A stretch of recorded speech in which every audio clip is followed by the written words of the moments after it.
سر صاحب یقین کی میت سے یقین کی دولت اور نعمت کیسے میسر آتی ہے، اس کی کچھ وضاحت کریں۔ آپ ایک اچھا لفظ استعمال کر گئے ہیں، یعنی میت۔ میں بتاتا ہوں کہ میت کیا ہے۔ اگر آپ کسی صاحب یقین کے ساتھ چل رہے ہیں تو اسے یقین کی دولت ملتی رہے گی۔ گھر میں بیوی بچوں کا جو ساتھ ہے، آپ اس ساتھ کو صرف نبھاؤ اور اس ساتھ میں سے کوئی چیز نہ نکالو۔ مثلاً آپ شادی کرتے ہو، اس طرح میاں بیوی دونوں کا تعلق ہو گیا، تو تعلق کو کسی کام کے لیے استعمال نہ کرو۔ اگر اس طرح کی عادت ہے تو یہ عادت نکال دو۔ اپنی زندگی سے کون سی عادت نکالنی چاہیے کہ تعلق کو ذریعہ بنا کر کوئی کام نہ حاصل کرنا۔ اگر یہ بات چھوڑ دو تو تعلق جو ہے بذات خود بڑا کام ہے۔ تو صاحب یقین کے ساتھ تعلق ہی یقین ہے، تعلق کا نبھا جانا ہی یقین ہے۔ اگر کوئی کہے کہ مرشد کے ساتھ آپ کا تعلق کب تک رہا، تو آپ کہیں کہ ہمیشہ سے تھا اور رہے گا۔ کیا آپ کو اس سے کچھ ملا؟ تو آپ کہیں کہ ملنے کی بات نہیں بلکہ تعلق قائم ہے۔ تعلق میں فائدہ حاصل کرنا بڑی بیماری ہے۔ تعلق کو تعلق تک رکھو۔ کل بھی تعلق تھا، آج بھی تعلق ہے۔ کیا ہے؟ کل بھی تعلق تھا اور آج بھی تعلق ہے۔ خواہ کام ہو جائے یا کہ نہ ہو، تعلق کو قائم رکھو۔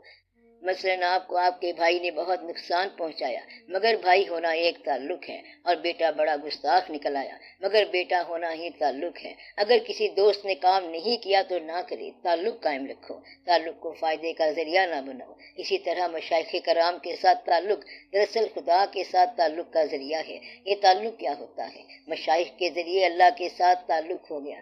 کسی درویش نے اللہ کے بارے میں بتا دیا تو تعلق ہو گیا۔ تیسرے دن آپ نے اللہ تعالیٰ کو درخواستیں دینی شروع کر دیں، یا اللہ ایک تو ہماری اچھی سی نوکری لگا، پھر کاروبار بہتر کر دے، 2 دکانیں 4 کارخانے دے دے۔ اب اللہ تعالیٰ کہے گا کہ اس سے بہتر ہے کہ تعلق ہی توڑ دو، کیونکہ تم نے تعلق کو ہمیشہ ہی اپلیکیشن بنایا، تعلق کو ہمیشہ ہی درخواستیں بنایا اور ہمیشہ ڈیمانڈ کرتے رہے۔ کبھی تعلق کا ریگارڈ نہیں کیا کہ یا اللہ تیری مہربانی ہے کہ آج ہم تیرے روبرو ہیں۔ یہ کافی بات ہے کہ ہم آج تیرے دربار میں حاضر ہو گئے، ورنہ وہ شخص اللہ کے پاس بیٹھ کے بھی ٹائپ کرتا جا رہا ہے، 6 سال سے مانگ رہا ہے اور پتہ نہیں کیا کیا مانگ رہا ہے۔ آپ لوگ نظر کی خیر مناؤ، نظارے تو بڑے ہیں مگر نظر کمزور ہوتی جا رہی ہے اور آپ نظارے مانگ رہے ہیں۔ نگاہ کمزور ہو جائے تو پتہ چلتا ہے کہ نظارے کی قدر کیا ہوتی ہے۔ جب تک نگاہ قائم ہے، دنیا کے نظاروں کا شکر کے ساتھ استقبال کر لو۔ جب تک ذہن موجود ہے، دنیا کو غور سے دیکھ لو اور کائنات پہ غور کرتے جاؤ۔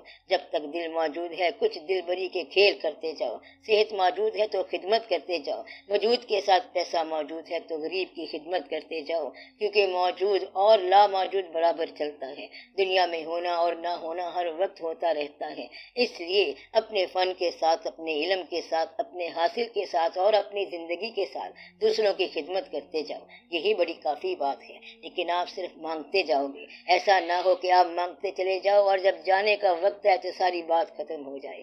مثال کے طور پر ایک شخص کتابیں اکٹھی کر رہا ہے کہ میں پڑھوں گا، لائبریری بن گئی، آج لائبریری مکمل ہو گئی، مگر آج بندے کی زندگی مکمل ہو گئی۔ ایسے کبھی دیکھا آپ نے؟ ایک شخص نے دنیا میں بڑی شاندار بہشت بنائی اور جب اپنی بہشت میں داخل ہونے لگا تو دروازے پہ اسرائیل علیہ السلام سے ملاقات ہو گئی۔ اسرائیل نے پوچھا تم کون ہو؟ کہتا ہے میں اس بہشت کا مالک ہوں۔ اس نے کہا آپ کون ہیں؟ اسرائیل نے کہا میں تمہاری جان کا مالک ہوں، اور وہ اس کی جان لے کے چلا گیا۔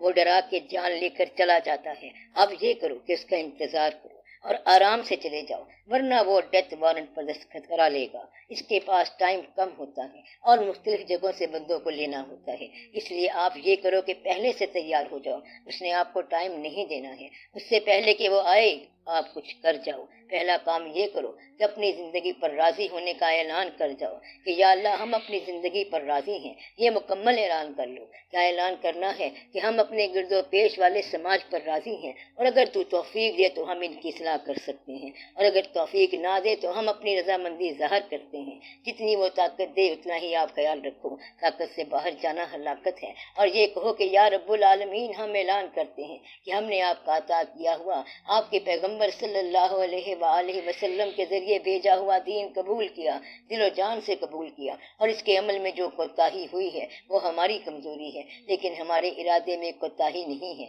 اس لیے ہماری غفلتوں کو تو درگزر فرما دے۔ اللہ تعالیٰ کے ساتھ آپ کا یہ کلام ہونا چاہیے۔ یہ اعلان کرتے جاؤ اور دعا کرتے جاؤ۔ جہاں موقع ہو انسان کی خدمت کرو اور اللہ کو یاد کرو۔ زندگی میں کوئی بھی واقعہ نظر انداز نہیں ہوگا، ہر کیا ہوا کام آپ کے راستے میں آئے گا۔ قبر میں جاؤ گے تو اچانک ایک چراغ جل جائے گا.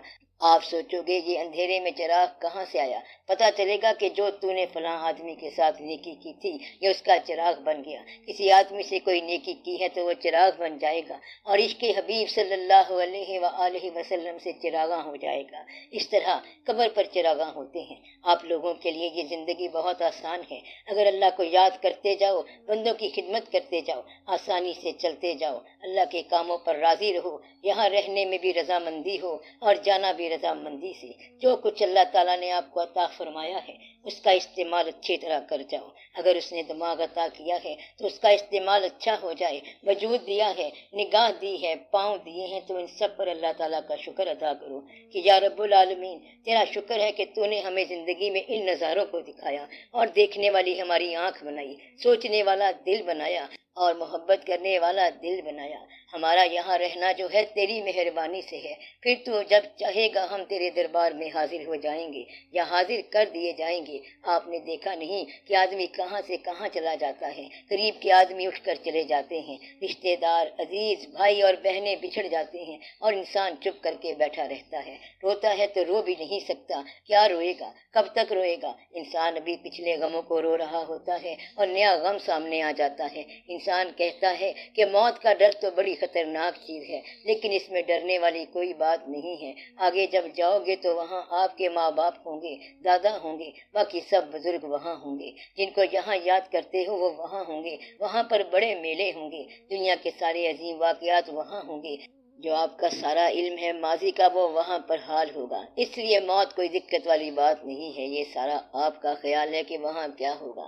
وہ تمام حال ہوگا جس کو آپ یہاں یاد کر رہے ہیں. وہاں پر اس کا دیدار ہوگا، وہاں پر یاد دیدار بن جائے گی. اس لیے ایسی کوئی مشکل بات نہیں ہے. لیکن اگر سمجھ نہ آئے تو یہ بڑی مشکل بات ہے. کتنے ہی لوگ اعلان کرتے کرتے خدا بنے لیکن اپنے تک نہ پہنچ سکے اور آخرکار اللہ نے انہیں پکڑ لیا. تو اگر اللہ چاہے تو جہاں چاہے انسان کو روک سکتا ہے. اللہ کی رحمت ہو تو اچانک رک جانے کا احتمال ہو جائے گا، مگر نہ ختم ہونے کا احتمال رہے گا. اس سے پہلے کہ کوئی اچانک واقعہ ہو جائے آپ لوگ اللہ تعالیٰ کو یاد کرو اور اس کی دی ہوئی نعمتوں کا شکر ادا کرو. اچانک کوئی واقعہ کسی بھی وقت ہو سکتا ہے. اس طرح یقین کی دولت میسر آ جاتی ہے اور یہ دولت میت کی وجہ سے ملتی ہے.